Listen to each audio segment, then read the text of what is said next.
श्रीलंकाई gangster Meera road में गिरफ्तार।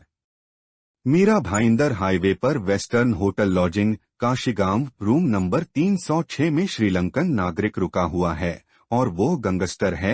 ऐसी खबर मिलते ही पुलिस वहां पहुंची तो उन्हें दिनेश कुमार अय्यर नामक आदमी मिल उससे पूछताछ की गई, मगर उससे उसके मूल निवास स्थान के बारे में पूछा गया तो वह संतोषजनक जवाब नहीं दे सका।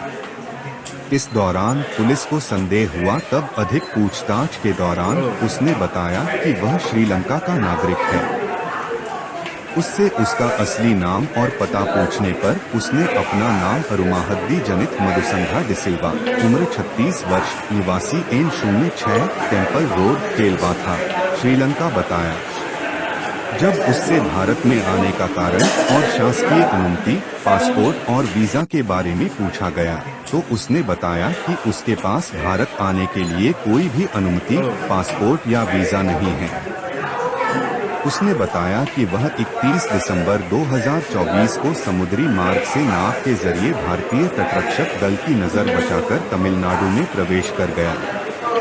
इसके बाद तमिलनाडु से बस और ट्रेन के माध्यम से मुंबई थाने पहुंचा। भारत आने के उद्देश्य के बारे में पूछताछ करने पर उसने बताया कि उसने 2015 में श्रीलंका में एक स्थानीय गैंग के विवाद में हत्या का अपराध किया था।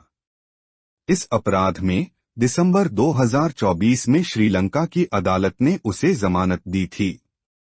जमानत पर जेल से बाहर आने के बाद वह आश्रय के लिए भारत आया।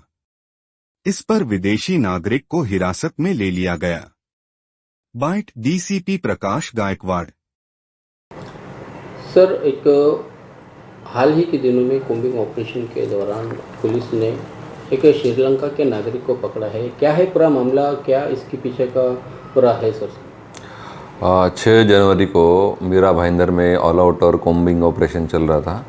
कोम्बिंग ऑपरेशन के दरमियान काशीगांव पुलिस स्टेशन की टीम वेस्टर्न होटल में होटल लॉजेस चेक कर रही थी, तो उनके लिस्ट में एक गेस्ट था दिनेश कुमार। इसके बारे में थोड़ा पूछताछ किया तो उसका कुछ बिहेवियर सस्पेक्टेड लग रहा था, तो उसको कब्जे में लेके डिटेल में पूछताछ किया तो उसने बताया कि वो श्रीलंकन सिटीज़न है और मर्डर के गुने में वो अंदर था। दिसंबर में उसका जामीन हुआ था और कोर्ट केस से और इससे बचने के लिए वहाँ से वो भाग के इंडिया आया था। सर, वो किस रास्ते से इंडिया आया, कैसे उसे आसानी से इंडिया में अलाउ किया गया? समंदर के रास्ते से वो इंडिया में दाखिल हुआ था। कोस्ट गार्ड की नज़रों से बचते वो तमिलनाडु में उतरा, फिर वहाँ से ट्रेन से मुंबई में आया था। सर, तो ये इसके ऊपर पुलिस किस प्रकार की कार्रवाई कर रही है? अभी उसके पास वैलिड पासपोर्ट, वीज़ा, ये दोनों भी डॉक्यूमेंट नहीं थे, तो वो पासपोर्ट्स एक्ट और फॉरेनर्स रजिस्ट्रेशन एक्ट के तहत उसके ऊपर मामला दर्ज किया गया है और आगे का इन्वेस्टिगेशन जारी है। सर, वो मीरा रोड में यहाँ पर रह रहा था, तो उससे कोई यहाँ पर लोकल सपोर्ट मिला होगा तभी तो इतनी हिम्मत कर पाया। उसके बारे में भी अभी डिटेल इन्वेस्टिगेशन चल रहा है, जैसे मालूमात पड़ेगी तो बताया जाएगा। जी सर, ये जो आरोपी जो है यहाँ पर जो पकड़ा गया है, इसका प्रोफाइल क्या है, इसका नेटवर्क क्या है? जहाँ तक हमें जानकारी मिली है कि ये कुछ जेल से ही अपना एक नेटवर्क चलाया करता था और ये वांटेड भी था कई सारे मामलों में। वहाँ गैंग वॉर के इसमें ही वो मर्डर के केस में जेल में था और बेल पे बाहर आया था। सर, ऐसा पता चल रहा है कि वो यहाँ पर इंडिया में अपना नेटवर्क बनाने के लिए आया था और वो उसी के लिए उसने सारी कोशिशें शुरू कर दी थी। अभी तो प्राइमरी इन्वेस्टिगेशन चल रहा है, अभी डिटेल में पूछताछ के बाद पता चलेगा।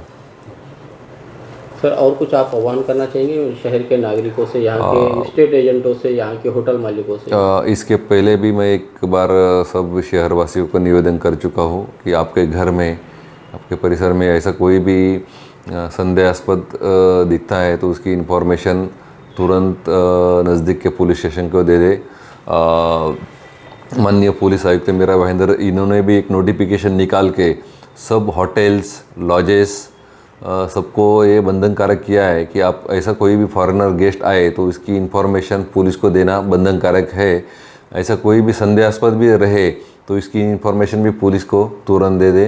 म्यांमार, बांग्लादेश, श्रीलंका, पाकिस्तान जो पड़ोसी देश है, वहाँ से जो भी कोई विदाउट पासपोर्ट विदाउट वीज़ा यहाँ पे आते हैं उसकी इन्फॉर्मेशन लेना ज़रूरी है।